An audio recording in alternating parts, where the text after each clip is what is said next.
አጣሪ ኮሚቴው ካህናት እንዲገደሉ ውሳኔ ሰጥቶ መጥቷል። ኦርቶዶክስ ቀዳሽም ተኳሽም አራጭ ነው የነበረው፣ ጅላጅል አልነበረም። አስመሳይ ሰው ፈሪ ነው ስለማይፈቅድ እንጂ የኛ ሃይማኖት የገደለን መግደል የገፈፈን መግፈፍ ስንት ሰው መሰለ ከክርስቶስ በላይ እጥፍ የሚገረም። ክርስቲያኖችን ማረድ ነው። አየኸው ጂሃድ ማለት ምንድነው ማለት ክርስቲያኖችን ማረድ ነው። ያው ምንም ልዩነት የለውም። እኛ ጂሃድ መልስ ጥያቄ ያለኝ እኔ ለምሳሌ አብዛኛው እነዚህ እውነታቸው ቢሆን እኮ አብዛኛው ማህበረሰብ ክርስቲያኑ ማህበረሰብ አረብ ሀገራት ይኖራል። እኛም ሀገር ላይ አብዛኛው ሙስሊም ሃይማኖቱ የሚለው ነገር ተግባሪ ነው አይደል? አብዛኛው በሚችለው ነገር ለመተግበር የሚሞክር ነው። ምናልባት ረዱ የሚለው ነገር ከታዘዝን እስካሁን ምን አቆያቸው አዱንያ እንኳን ምናልባት አልችል ብለንም ሊሆን ይችላል።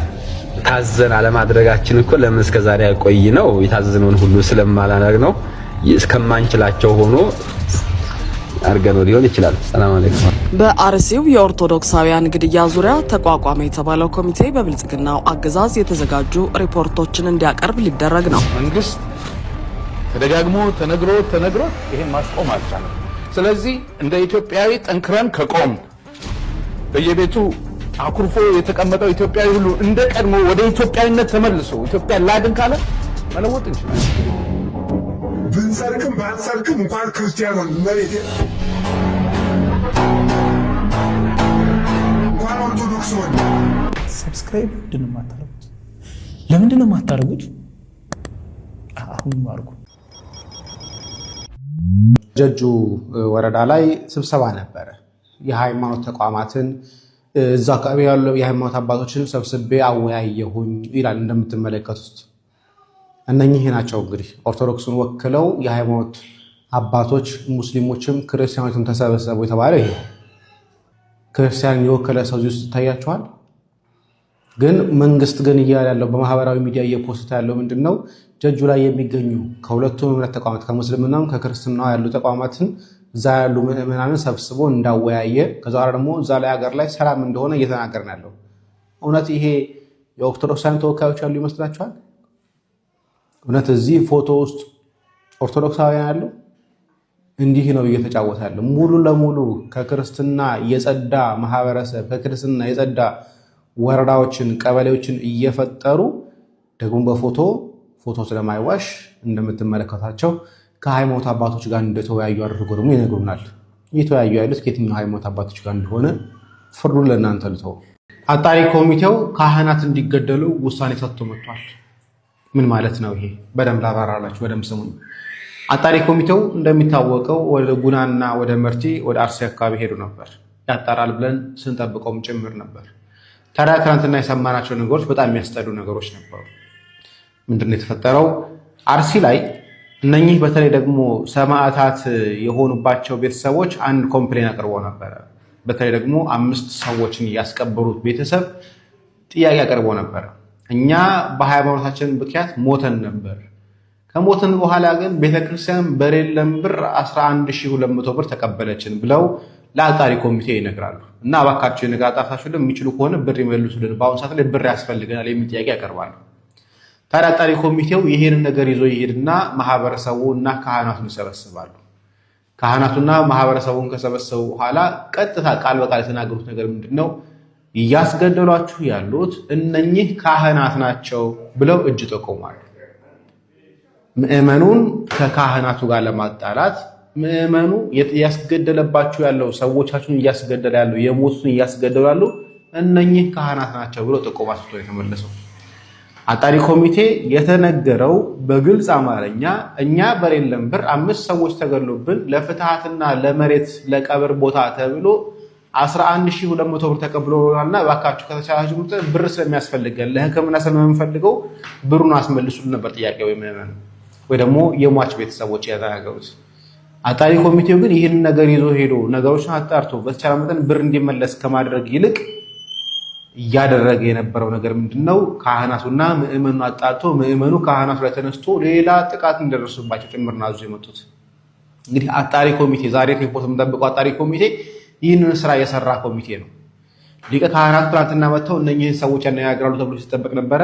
አልቻሉም፣ አልመጡም። ዛሬም እየጠበቅናቸው ይመጣሉ፣ ይነጋገራሉ ብለን ግን እንዲህ እያደረጉ የሃይማኖት ተቋማት ወክለው መጥተው እናጣራለን ብሎ የሚሉ ሰዎች ማጣራትና ትክክለኛ መፍትሄ ከመስጠት ይልቅ ካህናት እንዲደበደቡ ካህናት ላይ ምዕመን ተነስቶባቸው እንዲገደሉባቸው ግን እያደረጉ ነው ያሉት። አጣሪ ኮሚቴ የሚባለው ይሄ ነው በነገራችን ላይ።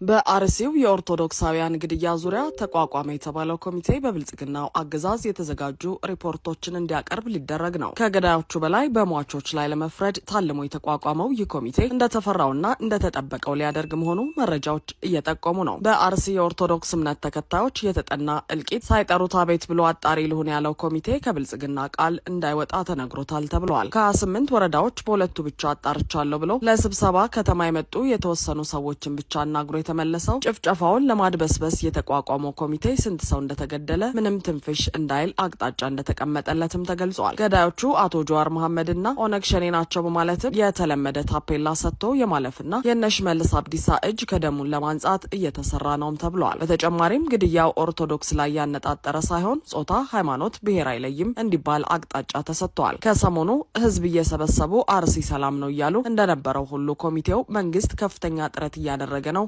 ወታደሩም እርምጃ እየወሰደ ነው እንዲባል አቅጣጫ ተሰጥቷል ብሏል። ቀድሞኑ የገለልተኝነት ጥያቄ የተነሳበትና 9 አባላት አሉኝ ብሎ ራሱን ሰይሞ የሄደው ኮሚቴ ከጥቂት ለስብሰባ ከመጡ ሰዎች ያገኘውን እውነት እንኳን መግለጥ አልመፈለጉ በፈጣሪም በህግም ይቅር የማይባል በደል ነው ይላሉ አስተያየት ሰጪዎች። ሪፖርቱ እንዲቀርብ መንግስት ከተፈቀደ ዛሬ ሰኞ 4 ሰዓት መግለጫ ይሰጣል ተብሏል። ሆኖም ይህ ዜና ሪፖርቱ ይሰጣል ከተባለበት ሰዓት ቀድሞ የተዘጋጀ በመሆኑ በተባለው ሰዓት ሪፖርቱ ይሰጥ አይሰጥ ማረጋገጥ አልተቻለም። ኦርቶዶክስ በቀለኛ አይደለም፣ ተከላካይ ግን ነው። ራሱን መጠበቅ ወንጀል አይደለም። ፍትሐ ነገሥት አንቀጽ 45 ላይ አገርን የሚያጠፉ ቤተክርስቲያን የሚወሩ ይመጡ ተንስ ወተቃተል ተነስና መልሳቸው ይላል። እንዲህ ስላችሁ ምንም ይሁን ምን ስለ ሃይማኖቱ መከራ የሚቀበል ሰው ሰማዕት ነው። ስለ ሃይማኖቱ ምንም ይሁን ምን በደለኛ ምናምን ሊሆን ይችላል። ስለ ሃይማኖቱ መከራ ከተቀበለ ሰማዕት ነው። ምን ጠቅሳቸው ጥቅሶችን ፊትህን ቢመታ መልሰህ ስጠው የሚባለው ይሄ ቃል ለወንድሜ ለክርስቲያን የሚያገለግል ቃል ነው። በዚያውም ላይ ፊት መምታት የለም፣ አሁን አንገት መቁረጥ ነው። አንገት ለሚቆርጥ ደግሞ ምንድን ነው? አሁን በዚህ ደረጃ ነው ያለችው ሀገራችን። ወደንም ጠላንም መረርንም አሁን ገለጥ አድርገን ማውራት ይጠይቀናል። አብርሃም ወንድሙ ሎጥን እና የሎጥን ቤተሰቦች ሚስቱን ማርከው ወስደው ኮሎዶ ጎሞራውያን ወደ አሕዛብ ሀገር ጨርሰው ይዟቸው ሲሄዱ አብርሃም ቤተሰቡን ቆጥሮ 318 ነው ተዋግቶ መለሰ። እና አብርሃም ወንጀለኛ ነው? ራሱን ማዳን ወንጀል ነው አብርሃም? ሌላ ልጨምራችሁ። ሙሴ አእላፈ እስራኤል ከነዓን እንዳይገቡ የአሕዛብ ነገስታት ተሰልፈው አላሳልፋሉ። እነዚያን ድል አድርጎ ገባ። እና ሙሴ ወንጀለኛ ነው? ሌላ ልጨምራችሁ።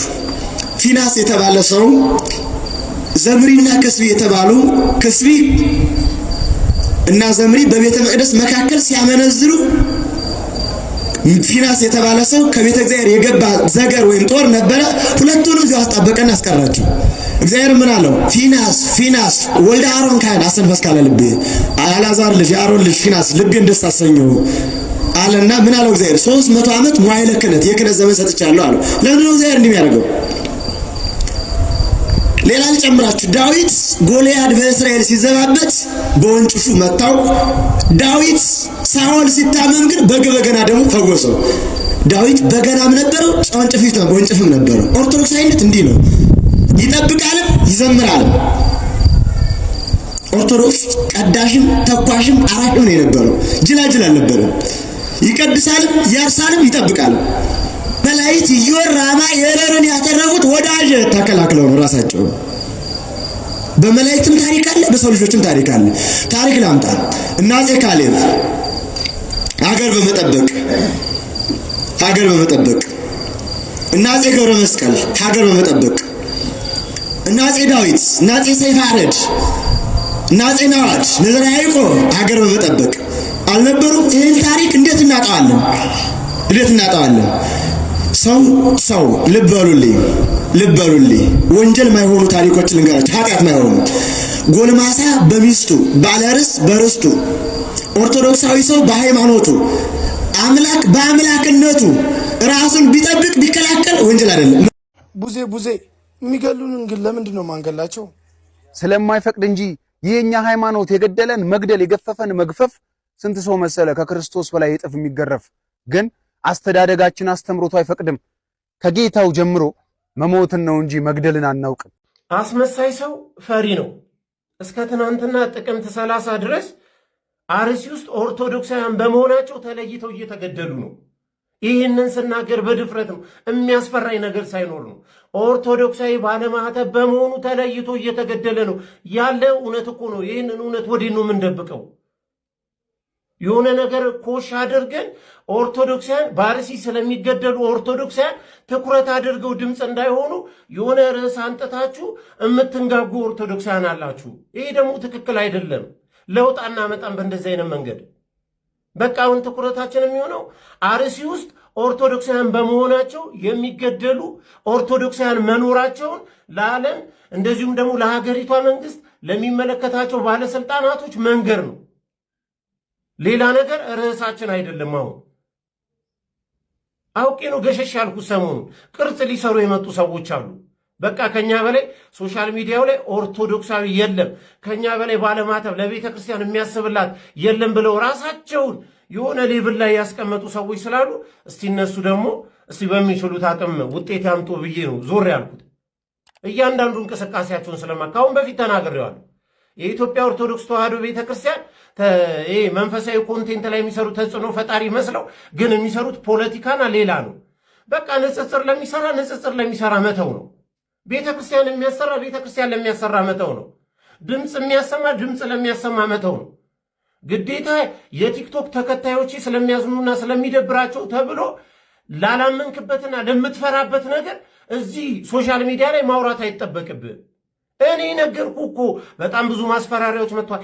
ልታሰሩላ እችላለሁ፣ ግን እውነት ነው። እኔ እየነገርኩ ያሉት በአርሲ ውስጥ ኦርቶዶክሳውያን ባለማተብ በመሆናቸው እየተገደሉ መከራ እየደረሰባቸው ይህንን ነው ልል የምፈልገው። ተው በቃ። እና ደግሞ በውስጥ እየመጣችሁ እንገላለን፣ እናርዳለን፣ እንቆርጣለን፣ እንፈልጣለን የምትሉ ደግሞ ሰዎች አላችሁ። እናንተ በታምራው ደግሜ እላችኋለሁ፣ እስልምናን አትወክሉ። ክርስቲያኖችም ማረድ ነው። አየኸው፣ ጂሃድ ማለት ምንድነው? ማለት ክርስቲያኖችም ማረድ ነው። ያው ምንም ልዩነት የለውም።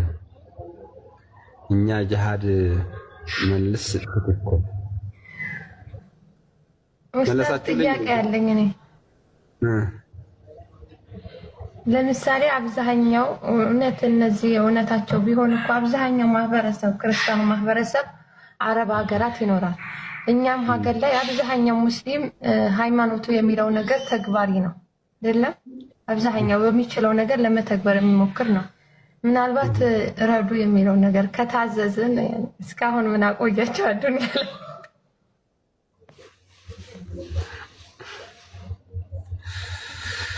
እሱ እንኳን ምናልባት አልችል ብለንም ሊሆን ይችላል። ታዘን አለማድረጋችን እኮ ለምን እስከዛሬ ያቆይ ነው። የታዘዝነውን ሁሉ ስለማላደርግ ነው።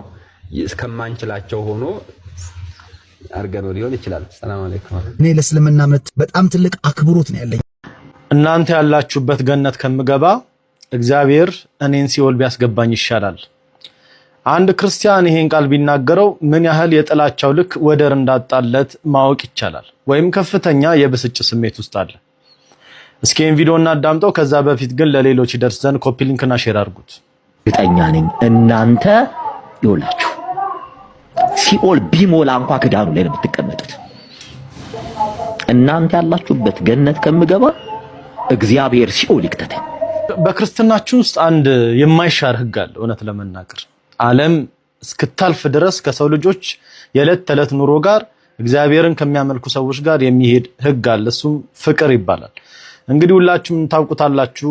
ሰሙ ይባላል። ሐዋሳ አካባቢ የሚኖር በፊት ኦርቶዶክስ የነበረ ሰሞኑን ደግሞ በተለያየ ምክንያት አላቅም ምክንያቱም ወደ ፕሮቴስታንት የተቀላቀለ ሰው ነው። ይሄ ከዚህ በፊት የነበሩት ንግግሮቹ ናቸውና ሁለት መልእክቶችን ማስተላለፍ ፈልጋለሁ። አንደኛው ዕቅበተ እምነት ላይ የሚሰሩ ሌሎች መምህራንም አገልጋዮችም የአገልግሎቱ አውድ ፍቅርና ፍቅርን መሰረት ያደረገ ሰዎችን ተከራክሮ ከማሸነፍና ከመርታት በዘለለ ሰዎች ላይ እኛ ለነዛ ሰዎች ክርስቶስ ለነዛ ሰዎች ያለውን ፍቅር አሳይተን ወደ ህብረቱ ወደ ዩኒየኑ የምናመጣበት ቢሆን እላለሁ። ሁለተኛ ደግሞ ሌሎቻችን ደግሞ ሃይማኖት ከሰው ልጆች ጋር ከጎረቤት ጋር ከጓደኛ ጋር ፍቅር ስለሆነን ጥሩ ተግባቦት ስላለን የምንከተለው ስናኮርፍ ደግሞ ጥለነው ወተን የምንሳደበው መሆን የለበትም። ሃይማኖት እግዚአብሔርን እስከወደድን ድረስ ብዙ መከራ ብዙ መጠላት ብዙ መገፋት እንኳን ቢመጣብን በቦታችን ጸንተን ይዘን ጠብቀን ለነዛ ሰዎች ልብ ለኛም ደግሞ የርህራሄ አንደበትና ሐሳብ አይምሮ እንዲሰጠን ምን ጸልይበት ሃይማኖት ይባላል። ስለዚህ ወንድማችን ሰሙ እግዚአብሔር በይርክበት ይጠብቀ ነው የሚባለው አይደለም። ሌሎቻችን ግን ያለነው ቤት ውስጥ ያለነው አገልግሎቶቻችንን በፍቅር ብናረጋቸው ላለው ወዳቸዋለሁ። መንግስት ተደጋግሞ ተነግሮት ይሄን ማስቆም አልቻለም። ስለዚህ እንደ ኢትዮጵያዊ ጠንክረን ከቆም በየቤቱ አኩርፎ የተቀመጠው ኢትዮጵያዊ ሁሉ እንደ ቀድሞ ወደ ኢትዮጵያዊነት ተመልሶ ኢትዮጵያ ላድን ካለ መለወጥ እንችላለን። ድሮም ማንም መጥቶ አልታገለልንም። ዛሬም እኛ ነን ባለቤቶቹ ብለን ከተነሳን ይሄን ለውጥ ማምጣት እንችላለን። ስለዚህ አየሩን፣ ሚዲያውን፣ አገሩን ብሔርተኞች ስለወረሩት ኢትዮጵያውያኖች አንገት ደፍተን አገራችን ስትፈርስ ማየት የለብንም። እኛ ብዙ ነን። ኢትዮጵያዊ ኃይል ዶክተር አብይ ከመጣ በኋላ ስለተበተነ ብሔርተኞች ያሸነፉ ስለመሰላቸው ነው። ብንሰርክም ባንሰርክም እንኳን ክርስቲያኖን መሬት እንኳን ኦርቶዶክስ ሆነ